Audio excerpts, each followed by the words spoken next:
الرحیم السلام علیکم ورحمۃ اللہ وبرکاتہ۔ ناظرین، آج کی اس ویڈیو کے اندر ہم فلسطین کے اوپر جو ظلم و ستم ہو رہا ہے اس کے حوالے سے کچھ باتیں کریں گے۔ سب سے پہلا پوائنٹ جو آج ہم ذکر کریں گے وہ یہ کہ ہمارا فلسطین کے ساتھ جو ہے وہ تعلق اور رشتہ کیا ہے۔ دوسری جو ہماری بات یا موضوع ہوگا وہ یہ ہے کہ مغربی طاقتیں جو ہے وہ فلسطین کے اوپر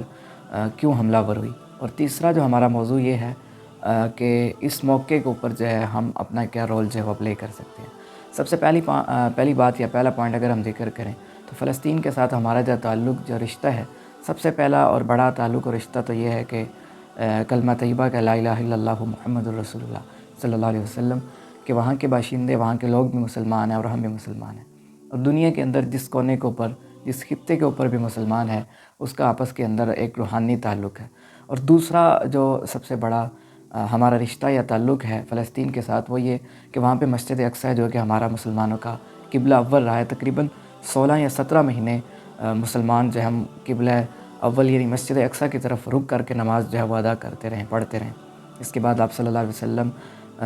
کو وحی ہوئی اور آپ صلی اللہ علیہ وسلم نے جو ہے نماز کے اندر ہی جو ہے اپنا قبلے کا رخ، اپنا جو منہ ہے وہ قبلہ کی طرف جو ہے وہ موڑا۔ تو 16 یا 17 مہینے جو ہے وہ ہم نماز مسجد اقصی کی طرف جو ہے وہ منہ کر کے پڑھتے رہیں۔ ایک صحابی رسول صلی اللہ علیہ وسلم نے آپ صلی اللہ علیہ وسلم سے پوچھا کہ ہمیں مسجد اقصی کے بارے میں کچھ بتلائیے، تو آپ صلی اللہ علیہ وسلم نے فرمایا کہ یہ وہ جگہ ہے جہاں پر حشر و نشر ہوگا، اور یہاں پر جاؤ اور نماز ادا کرو، اور یہاں پر پڑھی کی جو ایک نماز ہے وہ دوسری مساجد کی نسبت یہاں پر 1000 کے برابر ہے۔ یعنی یہاں پر جو بندہ نماز پڑھتا ہے اس کو 1000 نماز پڑھنے کا جو ہے ثواب جو ہے وہ اس کے نامہ عمل میں جو ہے وہ لکھ دیا جاتا ہے۔ صحابی نے دوبارہ سوال کیا کہ اللہ کے حبیب صلی اللہ علیہ وسلم، اگر ہمارے پاس یہ استطاعت نہیں ہے، ہمارے پاس یہ طاقت نہیں ہے کہ ہم وہاں پر جا سکیں، تو آپ صلی اللہ علیہ وسلم نے فرمایا تو اس جگہ کے لیے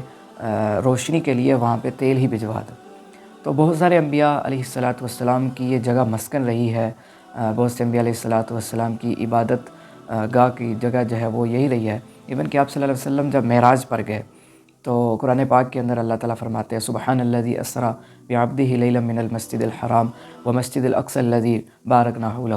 اس آیت کے اندر اللہ تعالیٰ فرماتے ہیں کہ پاک ہے وہ ذات جس نے اپنے بندے کو مسجد حرام سے مسجد اقصی کی طرف لے کر گیا۔ کہ واقعہ معراج، یعنی آپ صلی اللہ علیہ وسلم جب معراج پر گئے ہیں تو مسجد حرام کے بعد آپ صلی اللہ علیہ وسلم جو ہے وہ مسجد اقصی کی طرف جو ہے وہ روانہ ہوئے، اور اس کے بعد معراج کی طرف جو ہے وہ گئے۔ اور اس کے علاوہ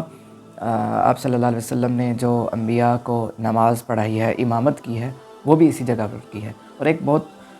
مشہور واقعہ ہے کہ حضرت سلیمان علیہ السلام کا لشکر جو ہے وہ ایک جگہ سے گزر رہا تھا تو نیچے چیونٹیاں تھیں۔ ان چیونٹیوں نے ایک چیونٹی تھی، اس نے سلیمان علیہ السلام کا جب لشکر دیکھا تو دوسری چیونٹیوں کو کہا کہ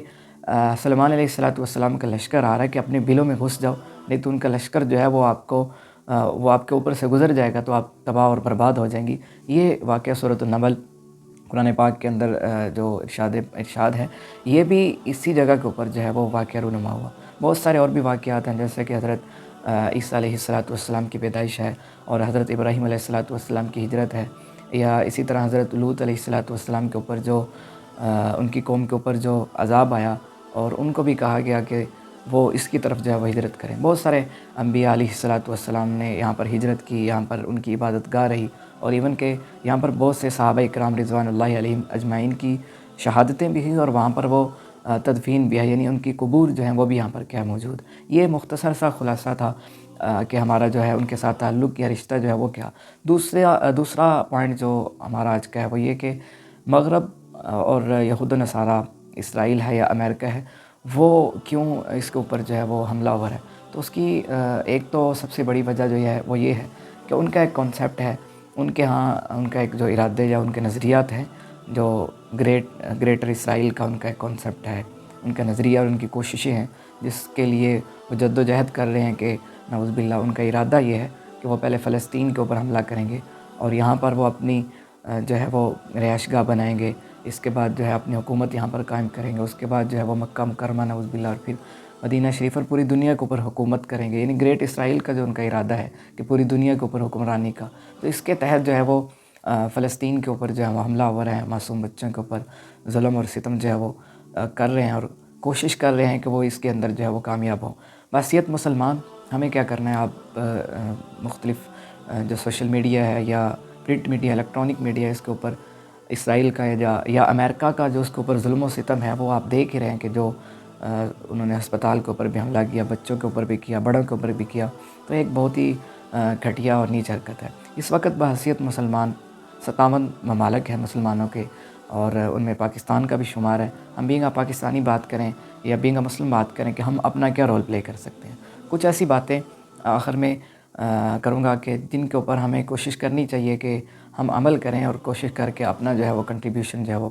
اس کے اندر کر سکے۔ جن میں سے سب سے پہلی بات تو یہ کہ جو ان کی پروڈکٹس ہیں ان کو بائیکاٹ کیا جائے۔ اور دو طرح کی جنگیں ہوتی ہیں، ایک جنگ وہ ہوتی ہے جو گراؤنڈ کے اندر ہو رہی ہوتی ہے، اور ایک جو لڑائی ہے وہ یہ ہوتی ہے کہ جس کو سوشل وار کہا جاتا ہے۔ سوشل وار کے اندر اس ٹائم پہ ہم بہت زیادہ ویک اور بہت زیادہ کمزور نظر آ رہے ہیں۔ اس کی بہت بڑی مثال یہ ہے کہ پاکستان کے اندر بہت بڑے بڑے یوٹیوبر ہیں یا جن کے پاس بہت بڑا ہولڈ ہے، ان کی طرف سے یہاں پہ کوئی بھی جو ہے وہ ویڈیو نہیں آ رہی، یہاں سے ان کی طرف سے کوئی بھی جو ہے وہ کسی قسم کا کوئی بیان نہیں آ رہا، نہ پاکستانی گورنمنٹ کی طرف سے اور نہ ان لوگوں کی طرف سے کہ جو ڈیفرنٹ ولاگز بنا رہے ہیں اور ان کے پاس یوٹیوب بھی ہے، ان کے پاس سوشل میڈیا بھی ہے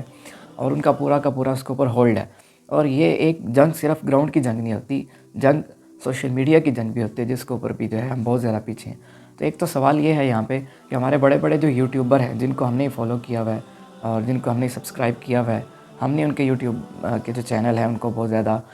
جو ہے وہ ریٹنگ دی ہوئی ہے، جس کی وجہ سے وہ بہت زیادہ مشہور ہیں، لیکن وہ ایسے موقع کے اوپر اپنا کیا رول پلے کر رہے ہیں؟ ایک تو ان سے سوال ہے۔ تو کوشش یہ کریں ایسے لوگوں کو ان فالو کریں، اور جو لوگ بات کر رہے ہیں ان کو آپ فالو کریں، ان کو آپ سپورٹ کریں، اچھے لوگوں کو ڈھونڈیں، اور کوشش یہ کریں کہ جو ہم کر سکتے ہیں وہ اپنا رول جو ہے وہ ضرور پلے کریں۔ جیسا کہ سوشل میڈیا ہے، اور اس کے علاوہ اگر کوئی بندہ لکھ کر سکتا ہے تو وہ لکھ کر کرے، اگر کوئی بہت جس کا یوٹیوب چینل ہے بول کے کر سکتا ہے تو وہ بول کر کرے، اگر کوئی ٹیچر ہے تو اپنے اسٹوڈنٹ کو اویئر کرے۔ تو ان چیزوں کا ایٹ لیسٹ ہمیں پتہ ہی نہیں ہے کہ ہمارا فلسطین کے ساتھ تعلق اور رشتہ کیا ہے، اور مسلمان کا مسلمان کے ساتھ تعلق اور رشتہ کیا ہے۔ اور آخر میں اپنی گورنمنٹ اور ہمارے جو بڑے ادارے ہیں ان کو ہمیں مجبور کرنا چاہیے، چاہے احتجاج کے ذریعے، چاہے لکھ کر، چاہے بول کر، کہ وہ جو ہے ان کے پاس جو ہے وہ ریسورسز ہیں اور وہ اس کے اوپر جو ہے وہ کوئی نہ کوئی حکمت عملی جو ہے وہ ضرور بنائیں۔ اللہ تعالیٰ ہمیں جو ہے وہ عمل کی توفیق نصیب فرمائے، اور اپنی جو قیمتی رائے اس سے کومنٹ باکس میں ضرور جو ہے وہ ہمیں جو ہے وہ آگاہ کیجیے۔ اللہ حافظ۔